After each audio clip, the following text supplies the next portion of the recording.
A divorced couple is battling this morning in San Francisco over the future of their frozen embryos. Dr. Mimi Lee and her ex-husband, Stephen Findley, created 5 embryos following her breast cancer diagnosis back in 2010.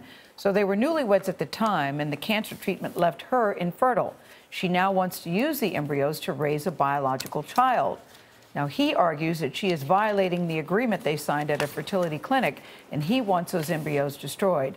CBS News spoke with the woman's attorney. The heart is a question of whether an informed consent form should control the outcome of what to do with the embryos. And if not, then whose interests are greater in using the embryos? We're saying this is not a contract, it's not binding on them. When you fill out an informed consent, you give a direction about what you want to happen at that time, and you should be able to change it in the future. Or should you? That's the question. CBS News legal expert Rikki Klieman is here to discuss this.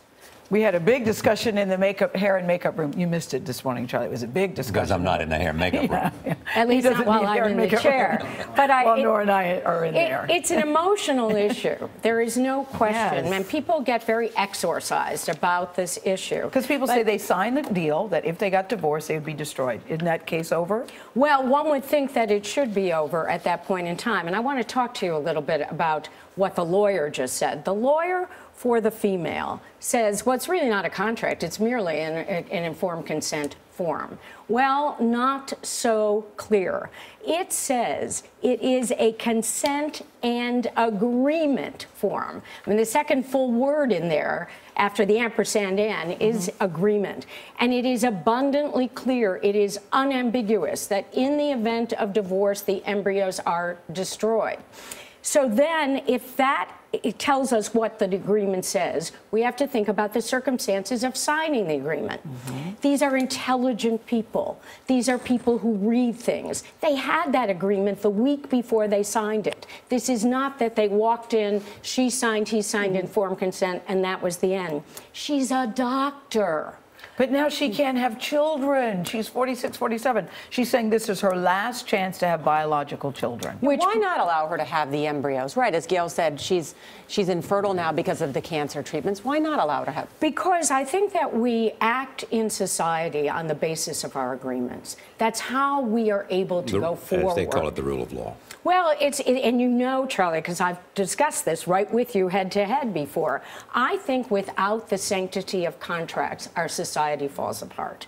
And so if two intelligent people sign something understanding, and by the way, she's been divorced before. This is not a question where she never thought about divorce.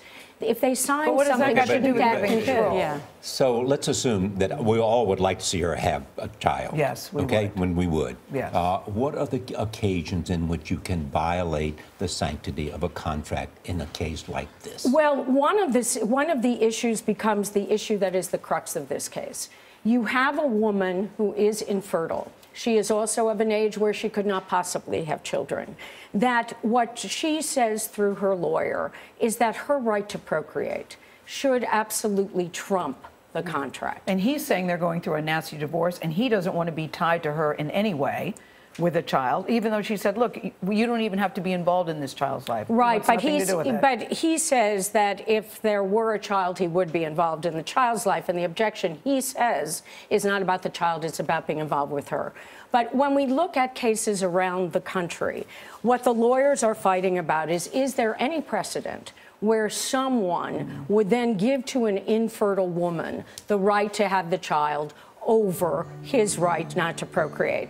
Ultimately, I say this is going to be a precedent-setting case. All states should be looking at this case to see if her right trumps the contract. Very interesting. Can't wait to see really how this interesting. turns out. Rikki Klieman, thank you so much.